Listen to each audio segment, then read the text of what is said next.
नमस्कार। बिहार ड्रेसर की जो बहाली स्वास्थ्य विभाग के द्वारा निकाली गई थी, जिसका परिणाम भी जारी हो चुका है, उसमें skill India, society act, trust act और कंपनी एक्ट से प्रशिक्षित अभ्यर्थियों को बाद में चयन प्रक्रिया से बाहर किया जा रहा है। इसी मुद्दे को लेकर skill India, society act, trust act और कंपनी एक्ट के सभी अभ्यर्थी आंदोलन कर रहे हैं। इस संबंध में हम लोग स्वास्थ्य मंत्री जी से भी मिले और बीटीएससी कार्यालय जाकर भी अपनी बात रखी। वहां से हमें आश्वासन मिला कि आप लोग स्वास्थ्य मंत्री जी से आदेश दिलवा दीजिए, उसके बाद आगे की कार्रवाई की जाएगी।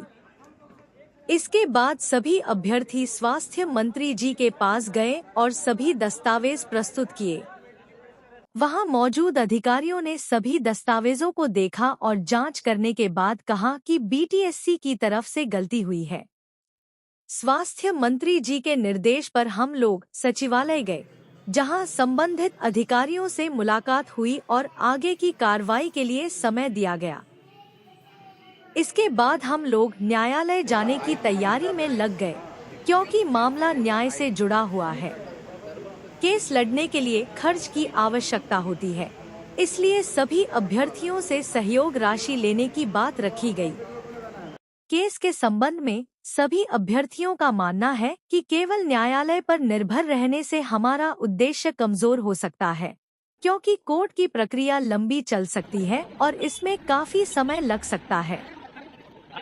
इसलिए जिस प्रकार पहले सभी अभ्यर्थी एकजुट होकर स्वास्थ्य विभाग, स्वास्थ्य मंत्री जी, बीटीएससी कार्यालय एवं अन्य संबंधित अधिकारियों के पास जाकर अपनी बात रख रहे थे, उसी प्रकार आगे भी सभी को मिलकर हर स्तर पर प्रयास करते रहना चाहिए।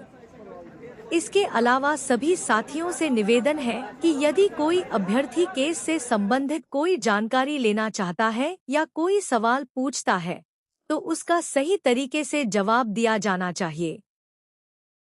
किसी भी साथी द्वारा सवाल पूछने या अपनी बात रखने पर उसे पैसे वापस करने की बात कहना या व्हाट्सएप ग्रुप से बाहर कर देना उचित नहीं है। सभी अभ्यर्थी इस लड़ाई में एक साथ हैं। किसी भी प्रकार की गलतफहमी या विवाद को बातचीत के माध्यम से दूर करना चाहिए, ताकि सभी का विश्वास बना रहे और हमारा उद्देश्य कमजोर न हो। हमारा उद्देश्य किसी व्यक्ति विशेष का विरोध करना नहीं है, बल्कि सभी अभ्यर्थियों के भविष्य और अधिकार के लिए एकजुट होकर सही प्रयास करना है। सभी साथियों को आपसी मतभेद दूर करके एक साथ मिलकर आगे की रणनीति बनानी चाहिए, ताकि हमारा पक्ष मजबूत रहे और सभी अभ्यर्थियों के हित में उचित निर्णय हो सके।